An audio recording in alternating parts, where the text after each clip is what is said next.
Hello my dear friend, कुशल कुमार। मेरे channel dream airman पर आप सभी का वेलकम है। जैसा कि आप लोगों ने थंबनेल में देख रहे होंगे कि मैं लूसेंट बुक फिजिक्स, जो कि ऑब्जेक्टिव के लिए शानदार बुक माना जाता है, और मैं उसका सलूशन कराने जा रहा हूं। तो चलिए डायरेक्ट क्वेश्चन पर ही बात किया जाए। तो देखिए, एक स्थिर आवेश केवल विद्युत क्षेत्र ही उत्पन्न कर सकता है, इसलिए हमारा राइट आंसर जो होगा वह बी होगा। लेकिन इसी क्वेश्चन में आगे बोल सकता है कि केवल गतिमान आवेश। तो देखिए, केवल गतिमान आवेश केवल चुंबकीय क्षेत्र उत्पन्न करेगा। तो क्वेश्चन में ध्यान दें कि केवल गतिमान आवेश से बोलेगा तो हम लोग केवल चुंबकीय क्षेत्र लगाएं, क्योंकि केवल गतिमान आवेश केवल चुंबकीय क्षेत्र ही उत्पन्न करता है। और इसमें एक चीज़ और बोलता है कि यदि बोल देगा कि अचर वेग से गतिमान आवेश उत्पन्न करता है, तो अचर वेग से गतिमान आवेश विद्युत क्षेत्र और चुंबकीय क्षेत्र दोनों उत्पन्न करता है। तो आप लोगों को इन तीन चीज़ों को ध्यान रखना है कि एक स्थिर आवेश केवल विद्युत क्षेत्र ही उत्पन्न करेगा, केवल गतिमान आवेश केवल चुंबकीय क्षेत्र उत्पन्न करेगा, और अचर वेग से गतिमान आवेश वह विद्युत क्षेत्र और चुंबकीय क्षेत्र तीनों उत्पन्न करेगा। लेकिन इस क्वेश्चन के मुताबिक हमारा जो राइट आंसर होगा वह बी होगा, केवल विद्युत क्षेत्र। चलते हैं 2 नंबर क्वेश्चन पर। 2 नंबर क्वेश्चन बोल रहा है कि निम्न में से कौन सा विद्युत क्षेत्र का मात्रक नहीं है। तो देखिए, इनमें से हम लोगों को चॉइस करना है कौन सा मात्रक नहीं है। देखिए, तो E इक्वल टू फॉर्मूला होता है F/Q। तो F होता है बल, जिसका मात्रक होता है न्यूटन, और Q यानी कूलम, तो न्यूटन प्रति कूलम। तो इसको हम ऊपर में लिख सकते हैं न्यूटन कूलम इनवर्स, जो कि पहला है। दूसरे में देखते हैं एक E बराबर फॉर्मूला होता है dV/dx। तो dV क्या होता है? वोल्ट, और dx का होता है दूरी। तो वोल्ट का V हो जाएगा और दूरी का मीटर। ये ऊपर जाएगा तो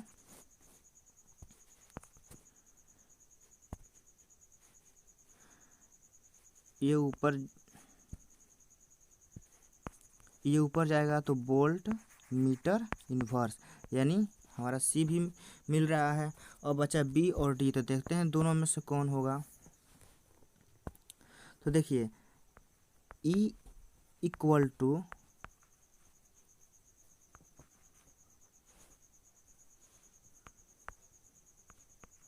D V upon D X तो होता है, लेकिन एक v इक्वल टू फॉर्मूला होता है W/Q।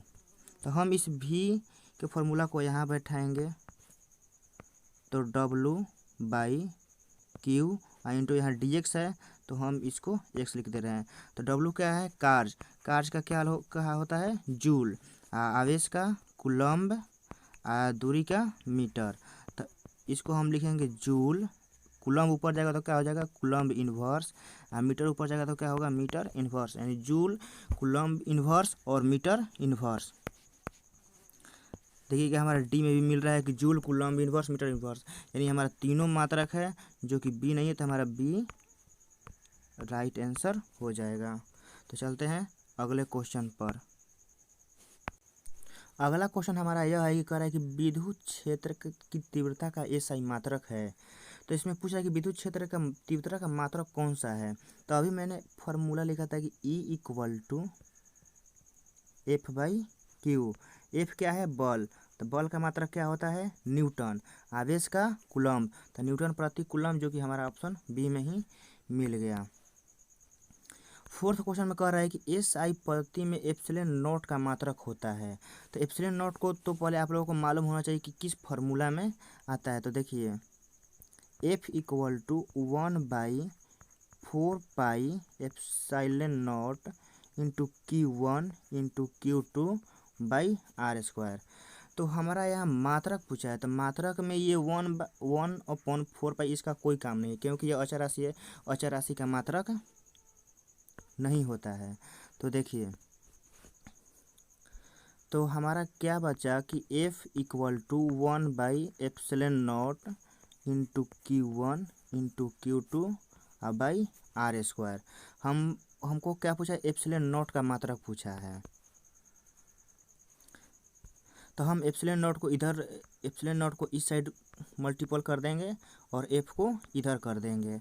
तो epsilon not equal to formula हो जाएगा Q1 Q2 बाई एफ गुना आर स्क्वायर।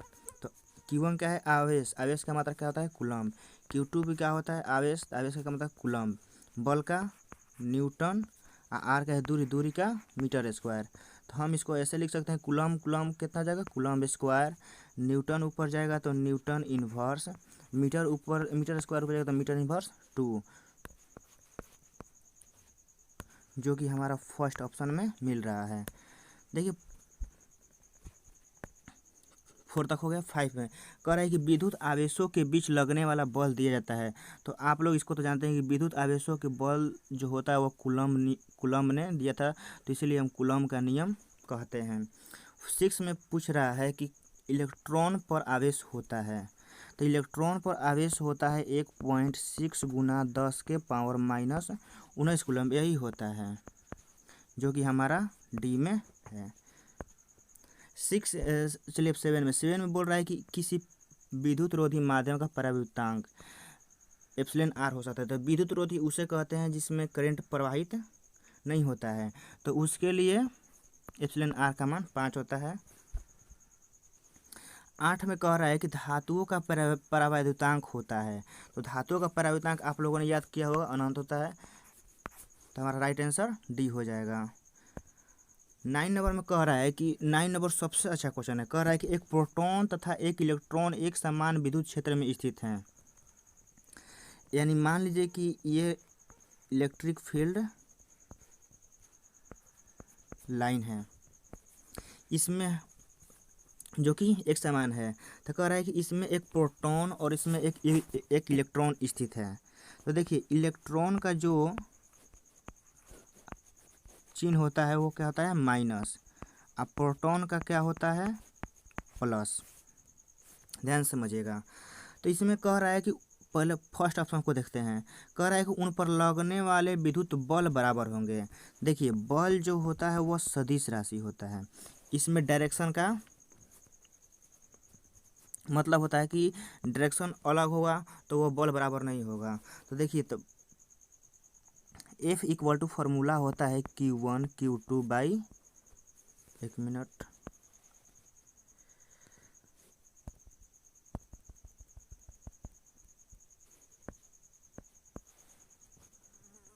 देखिए F इक्वल टू फार्मूला क्या होता है, K Q1 Q2 by are square, यही होता है। तो देखिए इसमें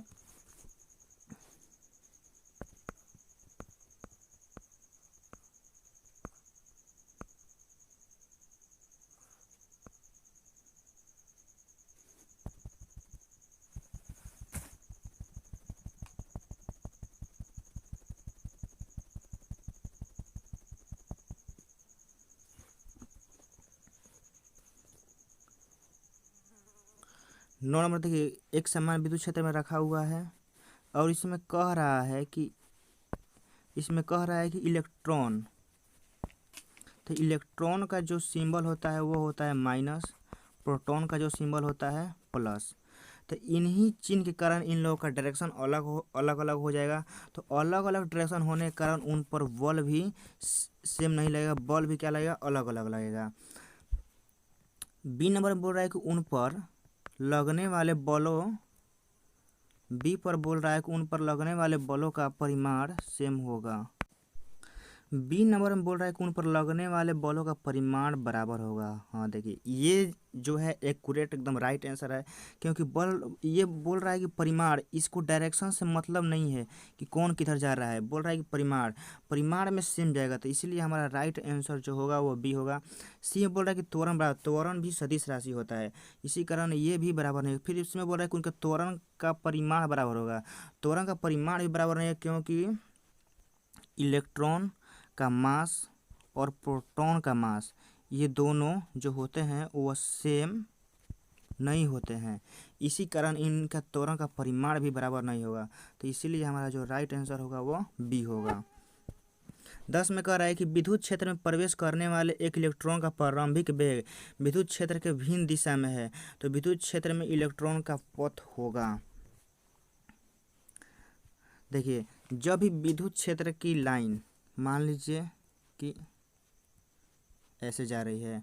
और जब भी इलेक्ट्रॉन का वेग इसकी दिशा से जब भी अलग होगा तो उसका वेग हमेशा परवलयाकार होगा, हमेशा। वृत्त नहीं हो सकता, दीर्घवृत्त नहीं हो सकता। सरल रेखा तब होता जब उसके दिशा में जाता तो सरल रेखा हमारा आंसर हो सकता था, लेकिन अभी फिलहाल में हमारा परवलय आंसर होगा। 11 में कह रहा है कि एक पृथक्कृत चालक गोले को कुछ धनावेश दिया जाता है तो उसका द्रव्यमान होगा। तो देखिए, आप लोगों को मालूम होगा कि जब किसी गोला से हम किसी इलेक्ट्रॉन को निकालते हैं तब ये गोला पॉजिटिव हो जाता है। बस यही क्वेश्चन का मतलब था, सिर्फ घुमा दिया है, कह रहा है कि दे दिया जाता है। तो हम लोग को मालूम है कि जब इलेक्ट्रॉन निकालेंगे तभी हमारा ये गोला क्या होगा, धनावेशित होगा। जब इलेक्ट्रॉन को निकालेंगे तो ये अपने साथ कुछ ना कुछ मास लेकर भी निकलेगा। जैसे अगर हम गोला का पहले से जो द्रव्यमान था वो कम हो जाएगा, क्योंकि कुछ ना कुछ तो ये लेकर जाएगा, तो कुछ ना कुछ लेकर जाएगा तो थोड़ा सा तो कम होगा। तो इसीलिए हमारा जो राइट आंसर होगा वो 11 हो जाएगा। 12 में चलते हैं। 12 में कह रहा है कि एप्सिलॉन नॉट की बीमा क्या होगी। तो इसके लिए मैं आप लोगों के लिए एक 12 क्वेश्चन के लिए एक ट्रिक बता रहा हूँ, इसको डायरेक्ट याद रखिएगा। -13 +42 जिसमें रहेगा आप उसी को आंसर क्लिक कीजिएगा। -13 और +42। अगर आप इसको निकालना चाहते हैं तो इस फॉर्मूला से निकाल सकते हैं। 1/4 pi epsilon not Q1 Q2/r², आप इस फॉर्मूला से निकाल सकते हैं। तो हमारा जो राइट आंसर होगा वो सी होगा। 13 में बोल रहा है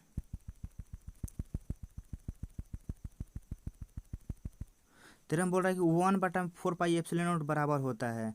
तो ये तो आप जानते हैं कि ये 9 × 10⁻9 के बराबर होता है। 13 का आंसर क्या हो जाएगा, बी हो जाएगा। 14 विद्युत तीव्रता का बोल रहा है कि इकाई क्या है। तो अभी मैंने बताया कि इसका एक फॉर्मूला होता है E = dV/dx होता है, यानी वोल्ट प्रति मीटर, जो कि हमारा राइट आंसर बी है। 15 बोल रहा है कि 3 × 10⁻9 ये सब कितने कूलम के बराबर होता है। तो ये 1 कूलम के बराबर होता है। 16 में कह रहा है कौन सा संबंध सही है। देखिए, E =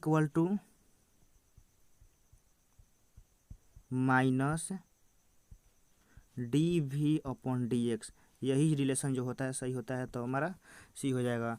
डेवाई बोल रहा है कि किसका मात्रक है। विद्युत क्षेत्र तीव्रता का मात्रक नहीं होता है। बोल रहा है कि विद्युत द्विध्रुव का तो मात्रक होता नहीं, क्योंकि ये तो निकाय होता है। विद्युत फ्लक्स का भी नहीं होता है, क्योंकि विद्युत फ्लक्स का मात्रक वेबर होता है।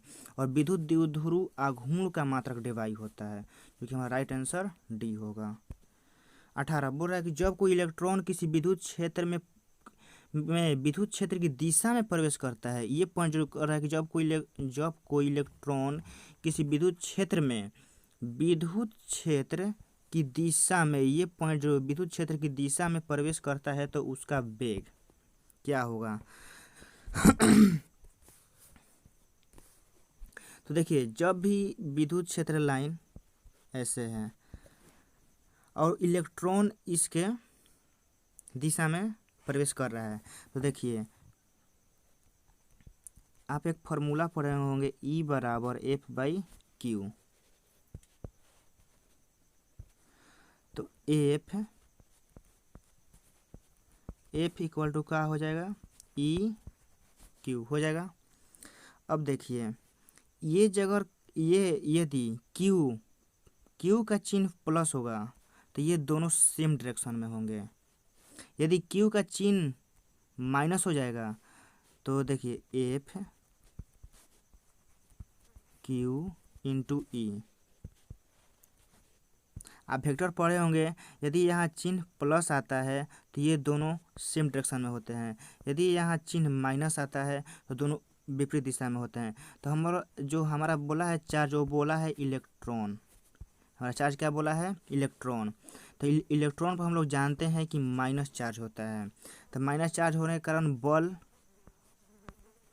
और विद्युत क्षेत्र एक दूसरे किधर होंगे, विपरीत दिशा में होंगे। ये तो क्लियर हो गया। अब आते हैं क्वेश्चन पर। क्वेश्चन बोल रहा है कि विद्युत क्षेत्र की दिशा में गलती करें, तो आप ही बताइए, बल लग रहा है इधर, और गति हो रहा है, वो इलेक्ट्रॉन जा रहा है इधर, तो ये दोनों एक दूसरे को क्या करेंगे, अपोज करेंगे। तो अपोज ऐसे भी इसको समझिए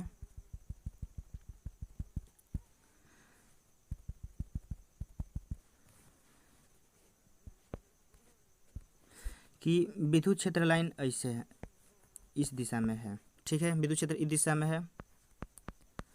जब भी आवेश इसमें एंटर इसकी दिशा में करेगा तो वह गति करने लगेगा इधर। तो विद्युत क्षेत्र लाइन इधर है, तो ये गति करना चाह रहा है इधर, तो इसके गति को क्या करेगा, विरोध करेगा। तो विरोध करने के कारण इसका वेग क्या होगा, घट जाएगा।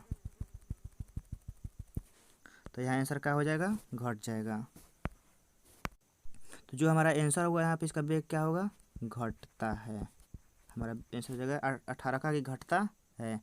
अब देखिए 19 में क्या बोल रहा है। 19 नंबर में बोल रहा है कि जब कोई इलेक्ट्रॉन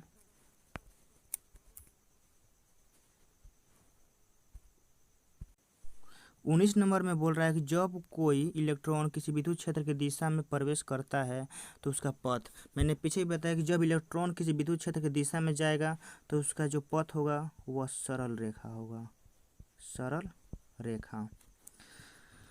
फिर कह रहा है कि इलेक्ट्रॉन विद्युत क्षेत्र की दिशा के लंबवत प्रवेश करता है। तो ये आप याद कर लें कि जब विद्युत क्षेत्र की दिशा के लंबवत इलेक्ट्रॉन गति करेगा तो उसका जो पथ होगा वो क्या होगा, परवलयाकार होगा।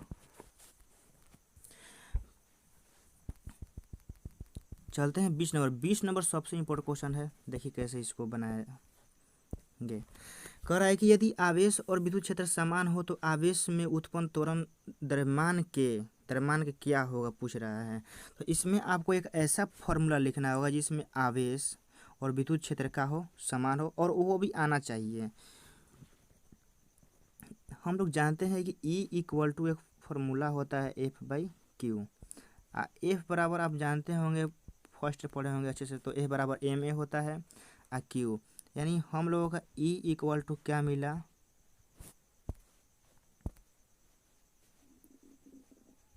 ma/Q, यही मिला। तो इसमें क्या बोल रहा है कि आवेश और विद्युत क्षेत्र समान है, यानी E Q समान है।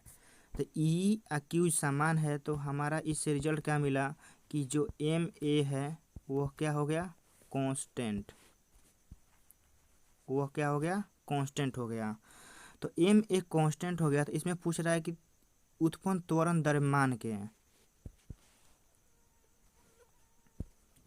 उत्पन्न त्वरण इसका a का वैल्यू पूछ रहा है। तो a उधर जाएगा तो क्या होगा, 1/m नीचे हो जाएगा। तो जो त्वरण है वो द्रव्यमान क्या होगा, व्युत्क्रमानुपाती हो गया। तो जो हमारा राइट आंसर होगा वो इसमें होगा, यहाँ लिखना पड़ेगा कि व्युत्क्रमानुपाती। इसको देखिए फिर से समझते हैं, क्योंकि बहुत बहुत अच्छा क्वेश्चन है यह।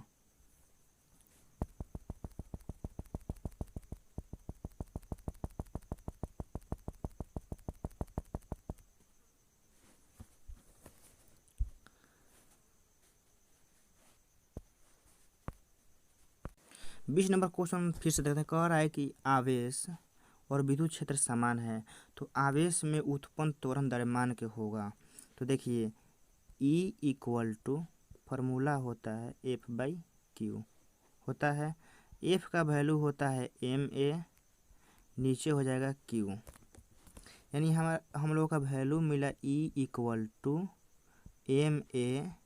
ma/Q। हम इस Q को इसमें मल्टीपल कर देंगे तो क्या होगा, EQMA। क्वेश्चन में बोल रहा है कि आवेश और विद्युत क्षेत्र समान है, यानी ये आवेश और ये विद्युत क्षेत्र दोनों समान है। तो दोनों समान, इसका मतलब दोनों क्या हो जाएगा, कांस्टेंट हो जाएगा,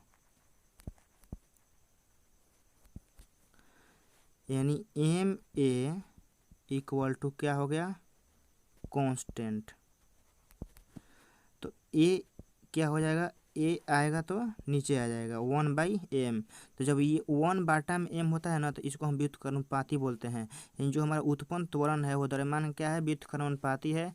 तो हमारा आंसर जो होगा यहाँ व्युत्क्रमानुपाती हो जाएगा। यानी 20 का आंसर क्या होगा, व्युत्क्रमानुपाती। अगर ये वीडियो आपको अच्छा लगा होगा तो प्लीज़ चैनल को लाइक कर दीजिएगा और अपने दोस्तों में बता दीजिए कि आपका भाई आपके लिए लूसेंट का सलूशन कराने आ गया है। तो मिलेंगे अगले वीडियो में। जय हिंद।